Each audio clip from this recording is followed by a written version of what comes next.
శ్రీ గురుభ్యో నమ. ఓం శ్రీ గణేశాయ నమ. గురుబ్రహ్మ గురుర్విష్ణు గురుర్దేవో మహేశ్వర గురు సాక్షాత్ పరబ్రహ్మ తస్మై శ్రీ గురువే నమ. వాసనా ప్రాబల్యం గురించి తెలుసుకుందాం. పూర్వం మందర పర్వతం యొక్క ఒకానొక చర్యందు భృగు మహర్షి ధ్యాననిష్ఠుడై ఉండి అతని కుమారుడైనటువంటి శుక్రుడు తండ్రిని సేవిస్తూ ఉండేవాడు. భృగు తన తనయుడు ఆ శుక్రుడు ఒకనాడు ఏకాంత స్థలంలో విహరిస్తూ ఆకాశ మార్గంలో వెళ్తున్నటువంటి అప్సరసని చూస్తాడు. రూపలావణ్యంతో ఉన్నటువంటి ఆ యువతిని చూడటం వలన శుక్రునికి మనసు చెలిస్తుంది.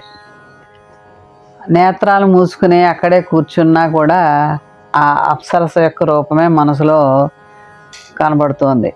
తండ్రి చిన్మయమైన పరమాత్మను ధ్యానించుతుంటే కుమారుడు ఈ తపోనిష్టతో ధ్యానిస్తున్నా కానీ ఆమె ఆ అప్సరసే మదిలో మెదులుతోంది. ఇలా కొంతకాలం గడుస్తూ ఉంటే శుక్రుని దేహం గాలికి ఎండకు శిథిలమై భూమి మీద పడి మృతి పొందుతాడు. తర్వాత కొంతసేపటికి భృగు మహర్షి సమాధి నిష్ఠ నుండి లేచి తన చుట్టూ చూస్తాడు. సమీపంలో కింద పడి మృతి పొందినటువంటి తన కుమారుని చూస్తాడు.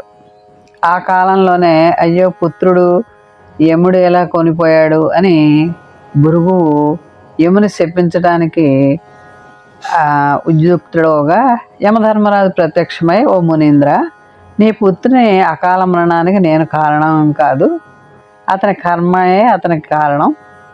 ఎవరు తన యొక్క జన్మార్జితమైనటువంటి వాసన కూడుకుని ఏ ఏ కర్మలను ఆచరిస్తాడో అతడు ఆయా ఫలాల్ని ఆ ప్రకారం పొందుతాడు.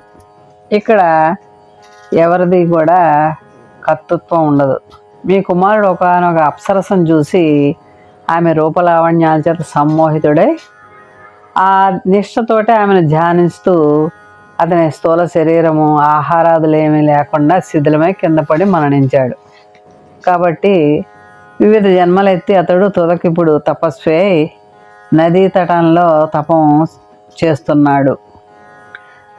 ఆ మాటని భృగు మహర్షి విన్న తర్వాత గ్రహించి యమునితో సహా నదీ తీరంలో తపస్సు చేస్తున్న పుత్రుడి దగ్గరికి వెళ్తాడు. స్వస్థానానికి రాగానే శుక్రుడు శిథిలమై పడినటువంటి తన పాత దేహాన్ని చూసి వైరాగ్య సమితమై భావోద్రేకంతో ఏ శరీరం పూర్వం ఎందరి చేత లాలింపబడి పరిపాలింపబడిందో అదే ఇప్పుడు ఈ క్రిమికీటకాల చేత మట్టిలో పడి దొర్లుతోంది. ఏ వక్షస్థలంపై హారాలు పూర్వం వేలాడుతున్నాయో నేడు చీమలు పాకుతున్నాయి. అలాగే కరిగిన బంగారంలా ప్రకాశమైనటువంటి నా శరీరం ఇప్పుడు కుళ్ళిపోయి అస్థిపంజరమై ఉంది అని శుక్రుడు పలుకుతాడు అనమాట. యమధర్మరాజుతో, మహాశయ, నీవు ఈ పూర్వపు శరీరంతో ఇంకా కొంతకాలం తపం ఆచరిస్తే అసురుల యొక్క గురుత్వాన్ని వహించవలసి ఉన్నావు. కాబట్టి ఈ నూతన దేహాన్ని వదిలి పాత శరీరాలను ప్రవేశించని పలుకుతాడు. భృగు మహర్షి మంత్రయుక్తమైనటువంటి తీర్థంతో ఆ శిథిల దేహం మీద సంప్రోక్షణ చేస్తాడు. అప్పుడు దివ్య రూపం గల శుక్రుడు తన నూతన దేహాన్ని పరిత్యజించి వెనుకటి శరీరంలో ప్రవేశిస్తాడు. యమధర్మరాజు అంతర్ధానమై భృగు శుక్రులు ఇరువురు కూడా దైవచింతన పనులై ప్రశాంతంగా కాలం గడుపుతూ ఉంటారు. మహా తపస్సు సంపన్నుడైన భృగు మహర్షి యొక్క తనుడైనప్పటికీ కూడా జనార్జిత వాసనలు మొదట శుక్రుని పెడతో పట్టిస్తాయి. తర్వాత కొంతకాలానికి అతడు జాగరూకుడై చిత్తాన్ని సుస్థిరం ఉంచుకుని సదాచారయుతుడయ్యాడు. కాబట్టి అజాగ్రత్తగా ఉంటే మనస్సు, ఇంద్రియాలు ప్రాకృత వాసనా బలం చేత జీవుని అధపాతాళానికి తీసుకుపోతాయి. కాబట్టి ముముక్షువుకు అయినవాడు బహు జాగ్రత్తపరుడై తన దేహేంద్రియాలను మనస్సుని అదుపులో ఉంచుకొని తత్వ విచారణ చేసి తన అందరి దుర్వాసనని పారద్రోలి హృదయాన్ని నిష్కంటకంగా ఉనర్చుకోవాలి. ఇప్పుడు మాత్రమే ఈ సంసార దుఃఖ రూప శృంఖలాలని విచ్ఛిన్నమనొచ్చి పరమశాంతి పరమానందాన్ని జీవుడు అనుభవిస్తాడు. అందుకనే భగవద్గీతలో శ్రీకృష్ణ పరమాత్మ ఈ దేహం నేననే భ్రాంతి వదిలి ఆత్మజ్ఞాన యోగాన్ని సాధించాలి, ఈ పాంచభౌతికమైన తనువులో మమకారం వీడి మాయలో పడకుండా భగవంతునే ధ్యానించాలని చెప్పాడు. అలాగే కర్మఫలం ఆశించకుండా కర్తవ్యం చేయమని, నిష్కామ కర్మమే ఆచరించాలని, అలా చేస్తే మన యోగక్షేమాలకి ఆయన భగవంతుడు మన్నే వెన్నంటి కాపాడుతూ ఉంటాడు. భక్తి జ్ఞాన వైరాగ్యాలన్నీ కూడా సాధించి సర్వధర్మాలని భగవంతుడికి అర్పించాలి. ధర్మ మార్గంలో మనం సంచరిస్తే మన ధర్మమే మనకి శ్రీరామ రక్షగా ఉంటుంది అని శ్రీకృష్ణ పరమాత్మ భగవద్గీతలో మనకు తెలియచేశాడు. అందువలన కర్మఫలం అనేది ఎప్పుడైనా కూడా మనం చేసింది అనుభవించక తప్పదు. జన్మము మృత్యువు మన చేతిలో లేవు. కర్మఫలాన్ని బట్టే మనకు జన్మ వస్తుంది.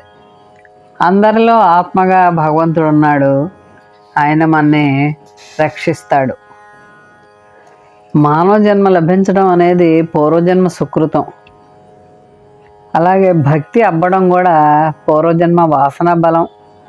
పూర్వజన్మలో పుణ్యం చేసుకుంటేనే మనకి ఈ జన్మలో మానవ జన్మ లభించి ఆ భగవంతుని కొనియాడాలి అనే ఆ బుద్ధి పుడుతుంది. అలా భగవంతుని ధ్యానించి భగవంతుని యొక్క అనుగ్రహం పొందుదాం. నీ గుణగానము నీ పద ధ్యానము అమృతపానము రాధేశ్యాం.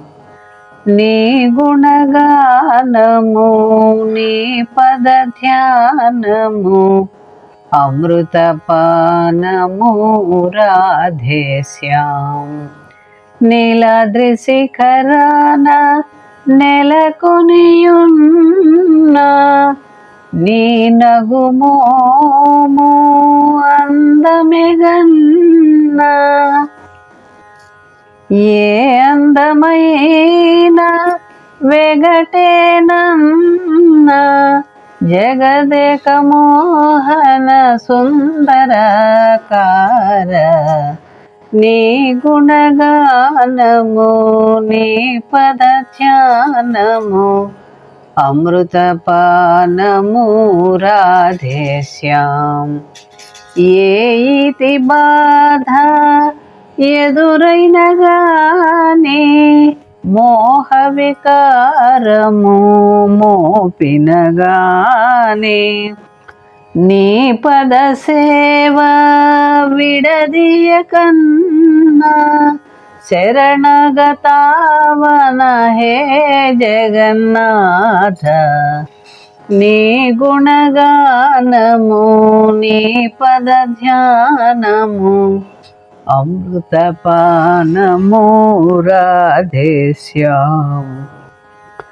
మోహన్వాణి ఛానల్ వారికి ధన్యవాదాలు. వినండి, వినిపించండి, వింటూనే ఉండండి.